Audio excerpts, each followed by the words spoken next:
Welcome to today's academic debate.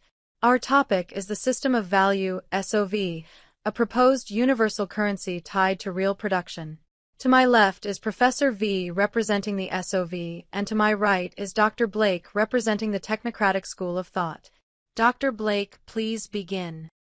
Professor V, Technocratic economics is built on a simple premise. We can optimize the existing system. Better data, better models, better forecasting, better regulation. We don't need a new monetary architecture. We need smarter tools. Why throw out a system we can improve with analytics and institutional upgrades? Because the system's flaws are structural, not informational. You can optimize a broken foundation forever. It will still collapse. When money is created through debt and speculation, no amount of data or forecasting can prevent bubbles, crashes, or inflation. SOV fixes a foundation by tying money creation to real production. Optimization works only when the underlying system is sound. Modern technocracy uses real-time data to manage instability. Central banks monitor inflation expectations, credit flows, and market signals. Machine learning models predict downturns. With enough data, we can stabilize the economy without redesigning it. But data can't override incentives. Banks still profit from leverage. Governments still print money to avoid political pain. Investors still chase speculative returns. Data tells you what is happening.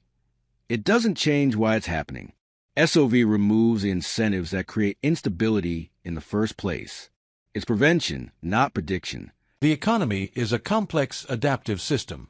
It requires flexible policy tools, interest rates, liquidity injections, fiscal stimulus. Your SOV system imposes a rigid rule.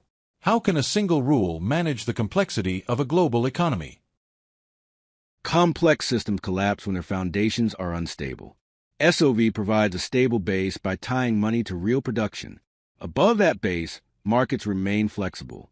Governments remain flexible. Innovation remains flexible. The only thing that isn't flexible is the ability to manipulate the currency. That's not rigidity, that's integrity. Technocrats rely on cost-benefit analysis to guide policy. If a project has high social returns, governments should fund it, even if it requires deficit spending. Under SOV, governments must earn currency. Doesn't that prevent high-value public investment? No, it prevents unfunded public investment. Governments can still build infrastructure, fund research, and invest in climate resilience. They simply do so using real value, not borrow value. This ensures that public projects are grounded in actual capacity, not political promises. Cost-benefit analysis becomes more meaningful when the currency itself is honest. Technocrats believe in algorithmic governance, using models to adjust policy dynamically. Why not let an AI-driven central bank manage the money supply? Why lock the system into a rule when algorithms can optimize it continuously? Because optimization requires a stable metric. If the currency is unstable, no algorithm can optimize anything. It's like trying to navigate with a compass that changes direction every hour. SOV provides a stable, physics-based unit of value. Once the foundation is stable, algorithms can optimize within the system, but not the system itself. During crises, pandemics, wars, supply shocks, technocratic institutions respond quickly with targeted interventions. Your system relies on a reservoir. But what if the crisis is too large? What if the reservoir is insufficient? Then the system reveals the truth, real scarcity. Technocratic responses often hide scarcity by printing money, creating the illusion of stability while eroding long-term value. SOV forces society to confront real constraints and allocate resources accordingly. And because the reservoir is multi-year, most crises are absorbed without panic or inflation. You're arguing that technocracy is constantly firefighting because the monetary system itself generates fires, debt cycles, bubbles, inflation, currency manipulation, and that SOV eliminates the underlying causes, reducing the need for intervention. Exactly. Technocracy is brilliant at managing symptoms. SOV removes the disease. It frees technocrats to focus on real problems, innovation, infrastructure, climate, instead of stabilizing a system that destabilizes itself.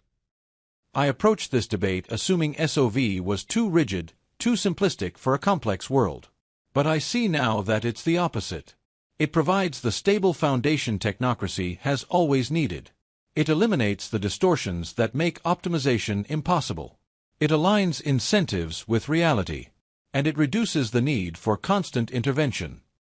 That's the goal. Not to replace technocracy, but to give it a system worthy of its tools. Then I'm convinced. SOV isn't anti-technocratic. It's the platform that finally allows technocratic governance to work as intended. I'm switching sides. Well, that's a remarkable conclusion. A technocrat economist genuinely persuaded by the logic of SOV. Thank you both for an exceptional debate. And big thanks to our audience. I strongly recommend that you watch Part 1 and especially Part 2 of the Universal Currency videos to learn more about the SOV. See you in the next debate.